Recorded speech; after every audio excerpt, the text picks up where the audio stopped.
Welcome back to Mass Appeal. We're dancing, we're having a good time. It's Big E opening day, and I'm back in the kitchen with Tinky Weisblat. She's the author of Pudding Hollow Cookbook, and now we're making apple crumble, and the best part is, it's good for your brain health. It's good for your brain health, but this is a little bit different from the last recipe. The last recipe was let's prevent Alzheimer's. This is a recipe that's good for dealing with someone who has Alzheimer's, or at least it was for my mother, Taffy. So basically we are putting in butter and sugar. But we're putting in apples and cranberries and nuts and all sorts of good things too. To balance it out, and we're putting in cinnamon, which is excellent for your brain. It really is. So everybody use more and more cinnamon at home. Okay, so let's start with our topping. Okay, we're going to pretend that we chopped up a ton of apples, which you did earlier. We did. We were apple chopping earlier. Basically, you start by putting a whole bunch of apples in the bottom of your pie plate. Okay. Then you sprinkle over them. I don't know. I think I said a half teaspoon or a teaspoon of cinnamon. I just sprinkle. And do extra because it's good for your brain. Exactly. And you can't have too much cinnamon. Now, is there a way my grandmother, when she makes apple pies, to know how much apples she needs for it? She puts the whole apples in the pie dish, and enough apples that, you know, make up the pie plate is how many she uses in the crisp. Oh, cool. Well, I just kept cutting until... until there's enough apples? Until there were, you know, because they're all different sizes. So the recipe that is going to be on the website will say 5 to 6 apples. But some of my apples from my own yard are teensy-weensy apples. That's true. So you got to cut them up to see. So then, after we do the cinnamon and sprinkle a little bit of maple syrup, high in antioxidants and a lovely local product on top, then we take our topping. This is the really good fattening part. But you'll notice there's not a lot of anything. So Seth, why don't you grab all those? We got those guys first. Okay, we have here flour and salt. Okay.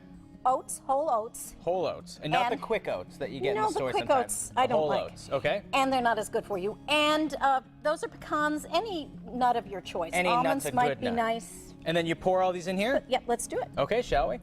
Here, you want me to? And we're pouring this, by the way, in a bowl from our friends at Yankee Candle. They, by the way, have decked out this set, and I don't know if we can get a shot of behind us, but it's absolutely gorgeous. So we want to thank our friends at Yankee Candle for supplying us with one heck of a set. Maybe we're gonna, oh, they're all coming in. That's the tricky part of this, it's a three-piece set. I think it's really not supposed to be used for food It's prep. made for dipping. Do we care? No. No. We don't care. So we we're move having fun on. in the kitchen. Now so we put all these things in. Again, we're using grass-fed butter. If you live near Maple Valley Farm, use theirs. I don't. So I bought the Kerrygold, which is grass-fed. So that's the buzzword that we're looking for on the label, though. We want grass-fed butter? Yeah, because it's gonna have less yucky stuff in it, not the hormones, not the You know what they're blah, fed, blah, blah, it's blah. grass. And we're putting in about a quarter cup. A very exact measurement is what we're putting in I'm this very exact. And here comes, now, I'll do it, because you've got more stuff to do.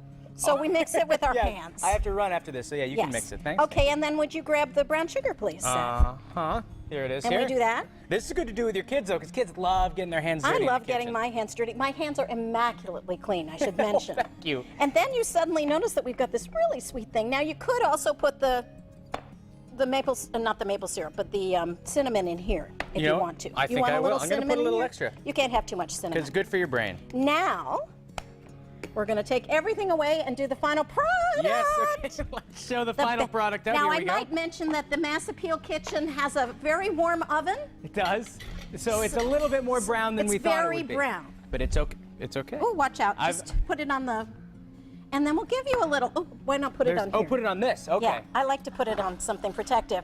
Now, this is my best cooking technique that I can share with viewers. Yes. I'm not good at presentation. That's okay. So what you do is you get a nice thing. This is my Emile Henry pie plate, which is called, I think the color is something like green apple or whatever, so it's appropriate. But if you have a really pretty dish, it makes up for it doesn't matter that the food looks kind of, But once they take a bite, though, they're going to be very happy.